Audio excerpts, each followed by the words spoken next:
ربنا آتنا في الدنيا حسنة وفي الآخرة حسنة وقنا عذاب النار.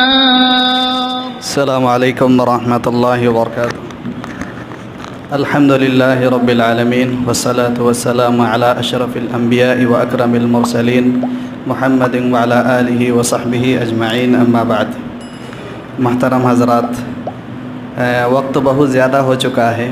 میں زیادہ تفصیل میں نہ جاتے ہوئے صرف 2-3 باتیں اس مسجد کے تعلق سے اور مرکز کے تعلق سے بتانا چاہتا ہوں. اس کی اہمیت سے متعلق ایک چیز جو ہم سب جانتے ہیں کہ مدارس میں پڑھنے والے تقریباً 2 یا 2.5% ہیں ہمارے مسلم سماج میں سے، جو رپورٹیں بتاتی ہیں.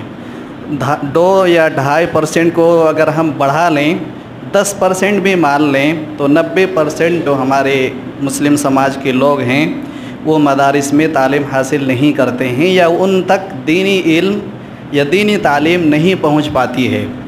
اس مرکز کی اہمیت یا مسجد کی اہمیت کو سمجھنے کے لیے یہی کافی ہے کہ 90% ہمارے سماج کی تعلیم و تربیت کی ذمہ داری انہی مساجد پر ہے، انہی دعوت و سینٹر پر ہیں.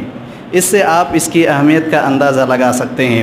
باقی اور جو سارے ادارے آپ کو دکھائے گئے ہیں یا بتائے گئے ہیں جو چل رہے ہیں، اس میں جو تعلیم کا سلسلہ جاری ہے، اللہ تعالیٰ ان کو مزید ترقی دے، اور ان ساری چیزوں کو، ان ساری کوششوں کو اللہ تعالیٰ اس میں خرچ کرنے والے، محنت کرنے والے مشرفین اور منتظمین کے لیے صدقہ جاریہ بنائے.